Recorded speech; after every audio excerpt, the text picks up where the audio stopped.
Okay, hello everybody. Welcome to Stigma-Free Society, Wellness Chats with Nisha. We have an amazing guest today, Manina. Hi, Manina Murphy. How's it going? Good. Thank you, Nisha, for having me today. Yes, thanks for being here. It's beautiful in BC right now, and it's beautiful in Ontario as well, right? It is, yeah. Yeah, thanks for joining us. The cool thing about social media is that we can be in other parts of the country and still connect. It's awesome. So awesome. And so thanks for being here, everyone. I want to let you know that we're going to be talking about something very interesting today. It's about interior design and mental health and the connection, which I think is brilliant because I'm into both. so let's talk about, and so is Manina, so it kind of works out perfectly. So let's tell you a bit about Manina. Manina is a head honcho at About Space Designs, a design company that specializes in trauma-informed, evidence-based design. So with 20 years in design business, she's relaunching her company into a social enterprise with a special focus on at-risk youth, which is super powerful. And after 20 years in corporate management as operations and customer service manager, a chance creative encounter resulted in the aha moment that led her to interior design. So fast forward several years, and a very small pro bono project was another aha moment for Manina. So something changed in how she viewed interior design and what was meaningful for her. So this is where she hit the books and again studied evidence-based design, biophilic design, and trauma-informed design. So now Manina is in the business of creating spaces that nurture the human spirit. I love that. That's super, just a beautiful way to put it. So welcome, Manina, and maybe tell us a bit about yourself. Like, how did you come to kind of like, tell us a bit about your background and what brought you here today? So, like you just said, a lot of years in interior design, and I just always felt that there was something more there than just, the fabulous throw pillows and all that stuff that we get really excited about. And it it sort of felt like there was something more emotional there, um, and I really couldn't define that, really only until a couple of years ago when I became aware of evidence-based design, which, I mean, a lot of people don't know about it, but essentially it's. How did you come across evidence-based design? How did I come across it? Yeah, was it like in a course? Did you see it somewhere? How did that kind of come across? Well, you know what? I kind of went down a bit of a rabbit hole one day because I was working with a business coach. Still am, and she's fabulous. And she, one of the things she was trying to get me to do was focus.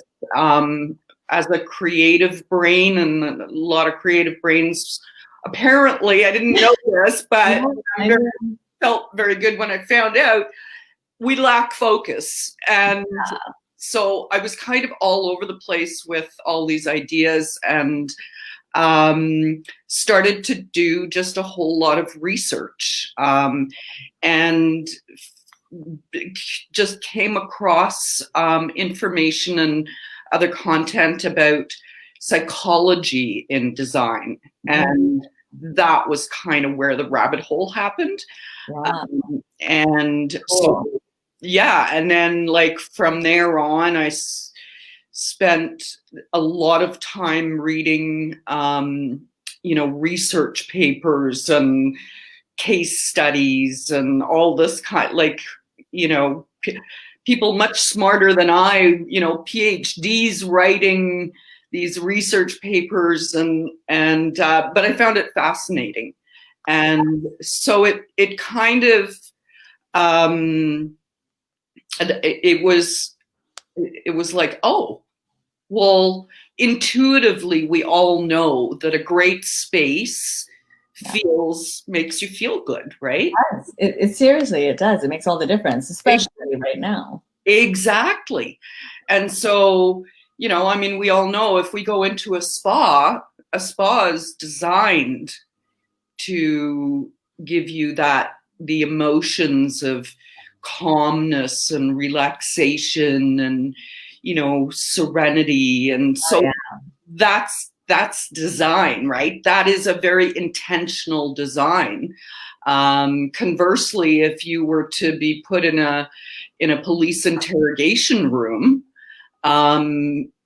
you know, that elicits a whole different set of emotions. So that's kind of what evidence-based design is rooted in, and it's something that originated in the healthcare sector. And so over many decades of research, they're now what I would say is the gold standard in the healthcare sector is really evidence-based, right? So, I mean, no different to, you know, other sectors, mental health and so forth, right?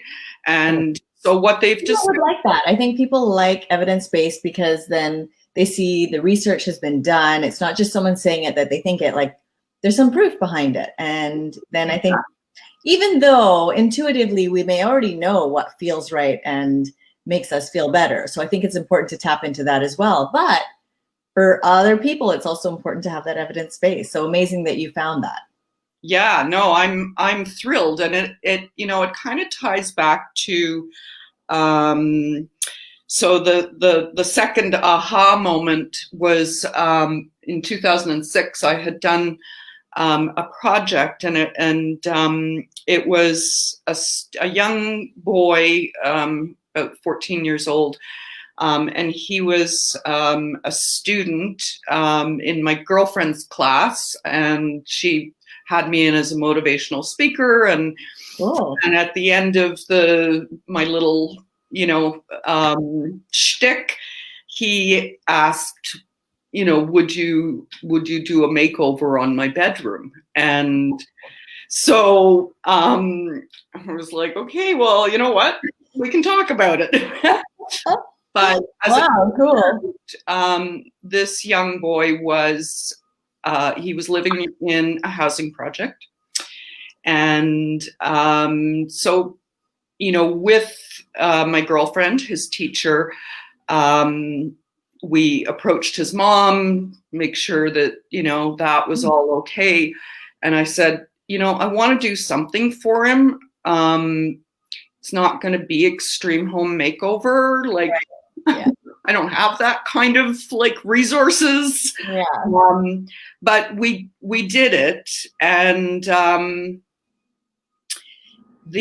the following day, his mom actually, so when the day we came and to sort of install everything, there was a group of kids out front, and, you know, we were unloading a bunch of stuff, and they were like, hey, what are you doing? What's up? And they wanted to be part of it, and they wanted to help. And, you know, that's cool. Prior to, you know, going through the process, I had engaged this young boy also to help me in the space, right? Like, I need you to be part of this. Be part of this. Yeah, right.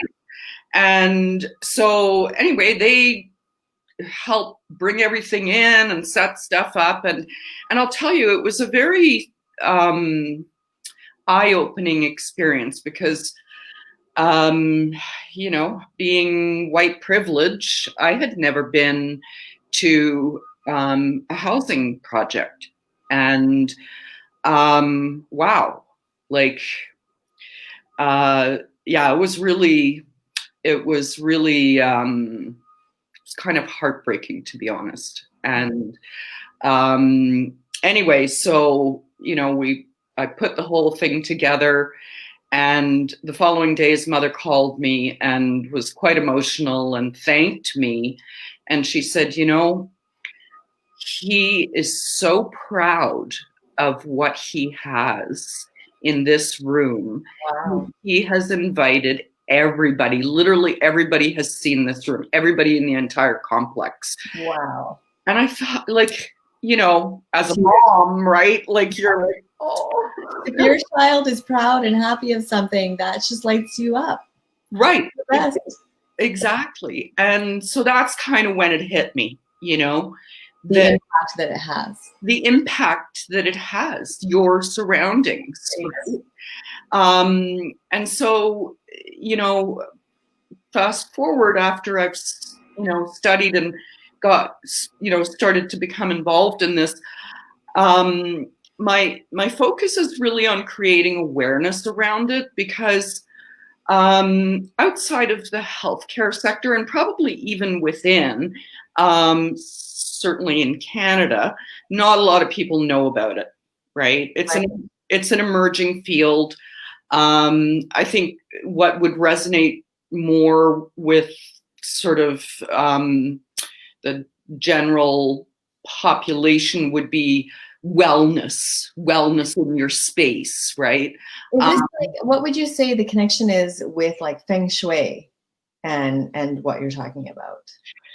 So, I mean, feng shui is really a whole culture, right? Like, and it's, I'm not that familiar with it. I mean, I think it's more spiritually based. Yeah, I think it's about like placing things so that energy moves in different ways. And so, so with what you're saying, like trauma informed and evidence-based design, that it's about like bringing in the right colors or light or like.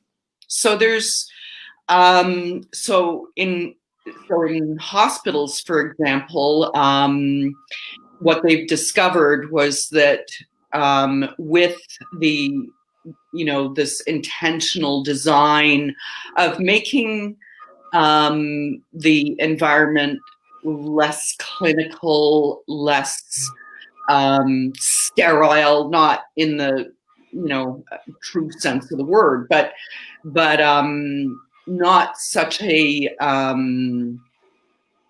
sort of hard surfaces. Like, so when they started to bring in biophilic design as an example, and, you know, those kind of elements, something that's more warm and comforting, and what they started to see was faster recovery rates, less need for pain medication, all kinds of stuff, right? And so bringing that healing environment out of the healthcare sector and into other domains, you know, with biophilic design, for example. Biophilia is the innate human need for connection to nature. And so, and the benefits from that are, because that's, you know, that those are multi-sensory interactions, and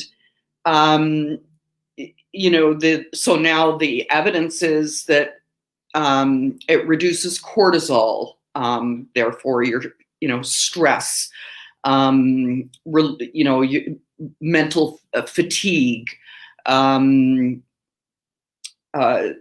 makes you happier, makes you feel more connected, lowers your blood pressure, improves cognition. I mean, it's like there's a whole list of things. So biophilic design is a really key component of pretty much any space, because there are so many proven benefits, right? In terms of trauma informed, so, you know, when you have populations, vulnerable populations that have or are experiencing trauma, you know, the most important element is safety. And, you know, if you're like, you know, not that person, you may look around and say, well, you know, it looks perfectly safe to me, right? But that's a perceived, like the perception of safety is very real, right? For that person, that trauma survivor. And so like there's been a lot of studies with veterans, combat veterans. And so for example, for somebody like that in a therapeutic setting, you want that person to be able to sit with their back against the wall, facing the door and the window. You want them to have a view, right? Because they've been trained to be hypervigilant. And so they're surveilling their surroundings, right? And because of the PTSD and, you know, all of that, those are really super important pieces of being able to engage in the therapy. Because if they're like, you know, too triggered by the fact that, you know, there's a door behind them and they can't see what's coming, how do they engage in therapy, right? So, so, you know, there's all kinds of things, you know, so placement, the types of materials that you use, art, like there's such a long list of very, very specific, excuse me, strategies on how to create that space that's supportive and restorative, right? And so the restorative piece is especially important right now for everyone, right? And when yeah, I think everyone's going through so much right now, and that our home space has become more important than ever. I think people are realizing that the environment that we've created here, what we're around, what we're surrounded by, has a real impact on us. And I think that people are looking to see, well, what can I do to make my home feel better? How can I feel better? And you start with the home, right? You start with what's around you. It doesn't, I think you don't have to spend a lot of money, like you were saying before. You don't have to spend a lot of money, but being aware of things, like I think you wrote in a blog article even about lighting, you know, that we might have fluorescent bulbs, like people might have fluorescent bulbs. I read that. Yeah. Yeah, I read it. I was like, it was great. It was so smart. I sent it to like 10 people this morning already. I was like, Really? You have fluorescent bulbs, switch them out. Like LEDs are better, right? Because like what happens with the fluorescent versus, let's say, an LED? So, and that's, you know, a lot of people, how would you even know that, right? But the fluorescents actually suppress melatonin. Wow. Increase your cortisol. You know, there, and I mean, there's a host of things like physical and mental impacts, but that you wouldn't necessarily, how would you know, right? But then you know, and now you know, and now that you know, tell people you know. Like, right. Hey, fluorescents are probably not the best for your mental health, and so switching to LEDs, and it's just those little things. Because if you're finding like, why am I agitated throughout the day? Why am I feeling aggressive or upset or something's bothering me? It could be that this light that you constantly have on you is just, you know, suppressing your melatonin or creating sounds that are irritating you in the back. It induces a stress response, right? So you can imagine, you know, there's a lot of places like, you know, shelters, for example, where you really wouldn't want. That's terrible if they have them in shelters. Exactly. It's already right. Stress, and then adding stress on top of stress, and then you wonder, why are people reacting? Exactly. So sorry, I was turning my phone off there. I forgot to do that. And so that's a huge, so if I was asked like, what's your like number one tip, because, budget is a reality, right? And not everybody can, hire somebody or necessarily even do stuff themselves that's going to cost money. So the lighting is like the number one tip, because most spaces, don't have enough lighting, and are not getting enough natural light. So, for people who are now working from home, ideally, if you can, put your desk in front of a window facing out. So natural views, which is again part of biophilic design, is another one of those, like, this is good for you, right? Like, I think sometimes when I see that people put their desks in front of a wall because, well, that's just kind of the available space, make something else available. Switch it up, especially if you're working from home every day. Move your desk so that it's in front of a window. I moved my kitchen table out and moved my desk in. And you go, girl. Right? And now we just eat in the dining room every time. I'm like, nope, there's no kitchen table now because mama needs mental health, Yes. So these kinds of little things are super important. Yeah. Super important. It just work. Yeah. So lighting. No. Yeah, I think it's important. And then sometimes we forget. And so even with lighting, I read that you wrote like even having layers of lighting. So different kinds of light, like under mount light and desk lamps and side lamps and overhead. So like having layered lighting so that is it to warm the space or just give different feelings? So, I mean, well, both.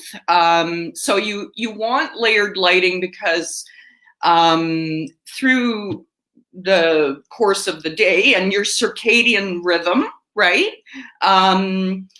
There are, so at the peak of the day, you're most active and your activity level is higher, your concentration, etc. So that's when you want kind of the most either natural light or blue light, right?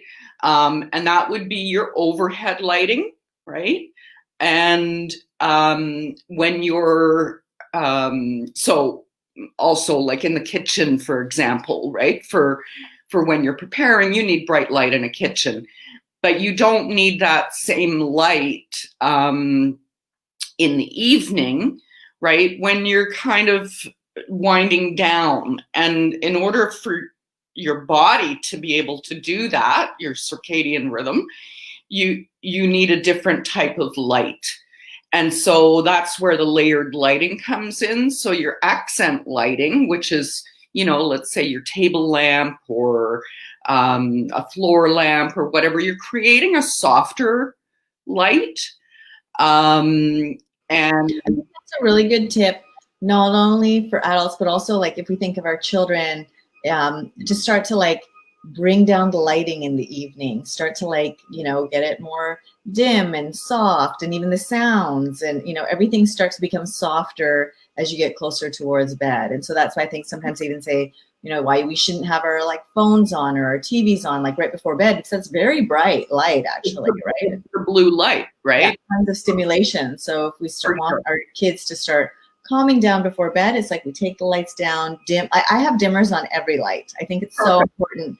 And I remember even an electrician was like, no, you don't need a dimmer in the bathroom. You always need it bright. And I was like, no, he actually didn't put it in. He didn't. He's like, you don't need it. And I was like, okay, I need to find a new electrician, because sometimes, like, especially in the evening, kids' bath time or something, you need to just quiet it down. Right. Exactly. So I love that you're bringing attention to all this. And like, Manina, maybe you could tell us a bit about like even your own personal experience with mental health and stigma and how that's kind of connected into like why this is important to you.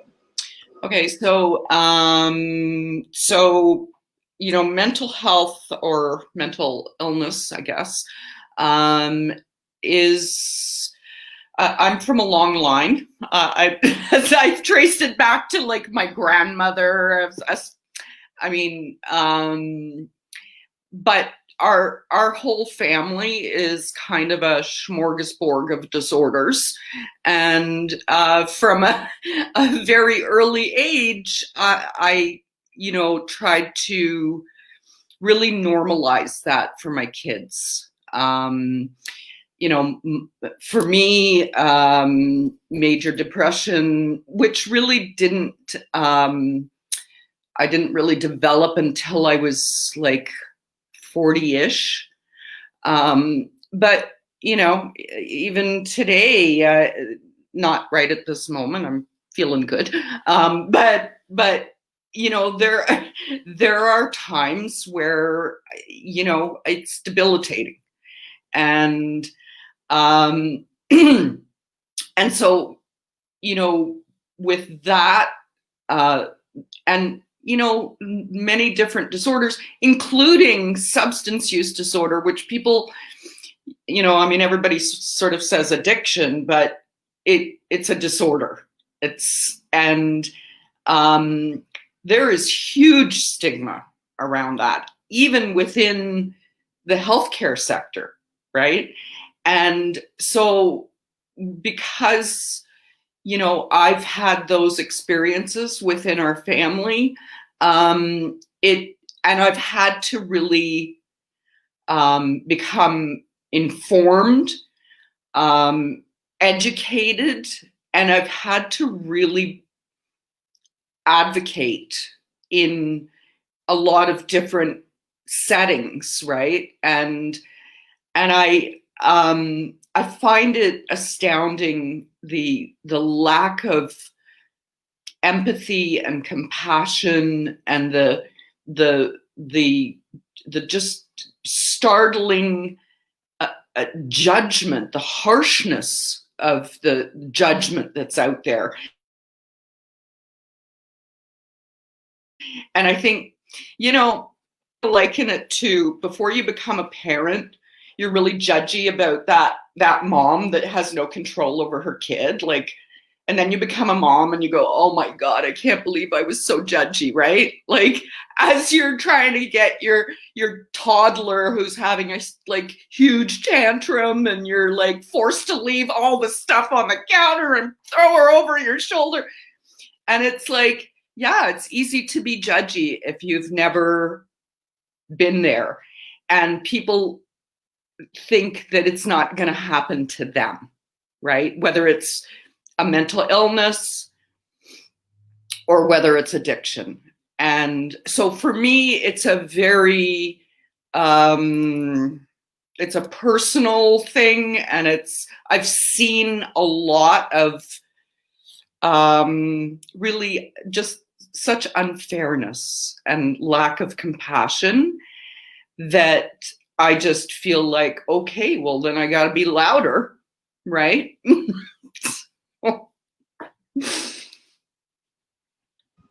I think that's really beautiful that you're dedicated to this area. And it's, when we go through something personal, I think that creates that energy. We were talking before, but it brings that energy up of like really wanting to do something and have like an impact in that area and make a change. And so, you talked about that you focus on at-risk youth as well. Can you talk a bit about, like why you chose this focus within the work that you're doing? So, one of the reasons was kind of where it started was that story I told you earlier about this young boy, but also because I found that when my kids became teenagers and were in high school, I started to see a lot of their friends that were really struggling. And this was like a whole different world that I didn't know about. And, then when my adopted daughter, Destiny, came into our lives, it it made me even more determined to, make some kind of meaningful impact in that area, in that sector, right? Because she was that kid that was going to, shelters and drop-in centers and living on the street and all of that. And I recently, so I'm doing a project right now on transitional housing for youth, for boys. And, when I went to the first site visit that I had at this home, I was really surprised at, what that looked like. And not because, the organization isn't doing amazing work, but because, that that tool of using design in that kind of a setting has never been identified, right? And using that, these kids deserve, and I mean, everyone, they deserve dignity.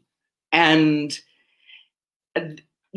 those, places, supportive housing, historically has not really been something that you would call dignified, right? So because the first priority is always safety, and right, that's the number one thing, right? So how do you achieve that? Well, okay, so we can't have stuff on the walls, and we can't have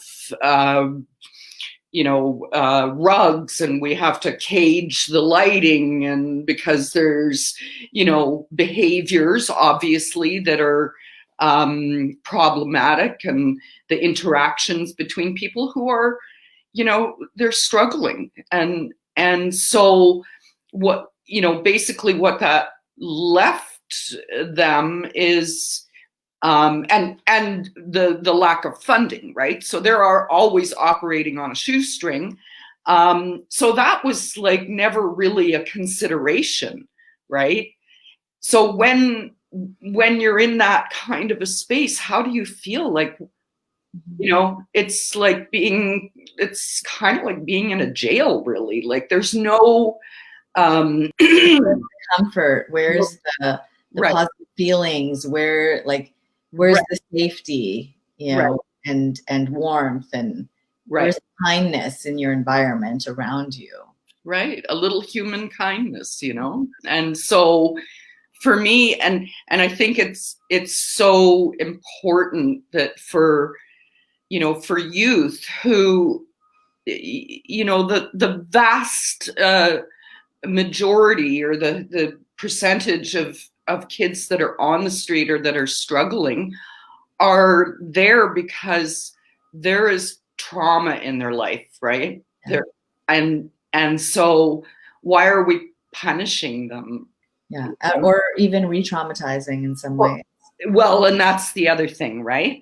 And so, they're so young, and all they need is, the tools, right? So, I mean, there's a multi-pronged approach, of course, right? I mean, supportive housing does like amazing work to, with all of the wraparound services and all of that. But this was amazing. And so what you're doing is just bringing the next level, and the reminder that not only do we need like housing and the like actual building and a room, but let's add some warmth, let's add some love to that room, so that people feel better. Yeah.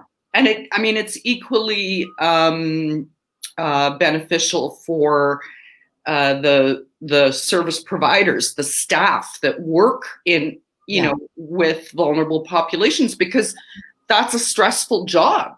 Yeah. Right. It's a stressful job. And if you have fluorescent lights and like harsh environment and no color and nothing soft or warm, feeling, then you start to take that on too, I think. So I think it's just really beneficial to everyone. I think that's an amazing point.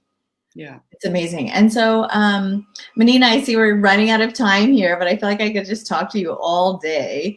Yeah, it's just like really interesting that maybe we'll just kind of ask you what, like where can viewers find more information about your business?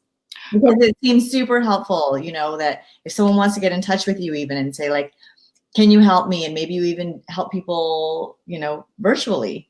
Oh, doing a lot of that, right? And that's very doable. Like it's not, I mean, we've all had to pivot, right? So I used to travel. Yeah. That's done. So, yeah, so I'm on Instagram, About Space Designs. I'm also on Facebook and on LinkedIn. I do have a website, which is currently, I'm in the process of a facelift because I'm rebranding all of that. So, but my blog will still be up, and that's aboutspacedesigns.com. Amazing. So definitely check out Manina Murphy, About Space Design, Instagram or Facebook or website. And thank you for sharing this with us today, Manina, because I think it's super important to think about how our environment affects our mental health, because it does. It has a huge role. And then even for viewers to think about that for your like family space, for your own bedrooms, for your children's bedrooms, you know, for like the entrance of your house, as soon as you walk in, what feeling are you getting? And so in this time where we're spending so much time inside, and it's this, you know, new way of living, little things, changing your lighting, having some colors, just brightening it up, cozy blanket, something, throws, can make a big difference. And it's not just for the aesthetics. It's absolutely, it's for the mind, right? It's for the heart, for the soul. Yeah, for sure. Yeah. So thanks, Manina. Thank you so much, Nisha. It's been great. And even though this is the first time I've talked to you, I feel like I've known you forever. Me too. I feel like we could just have a cup of tea together and have a great afternoon. And maybe one day, hopefully we can. So thanks for joining us all the way from Ontario. And thanks for sharing your story. And thank you to everyone watching. And just want you to know that Stigma-Free Society, we're here. We care about you. We care about your mental health, our community's mental health. And together we can stay strong. So everyone take care and much love. Much love. Thanks, Manina. Thanks, Nisha. Bye, everyone.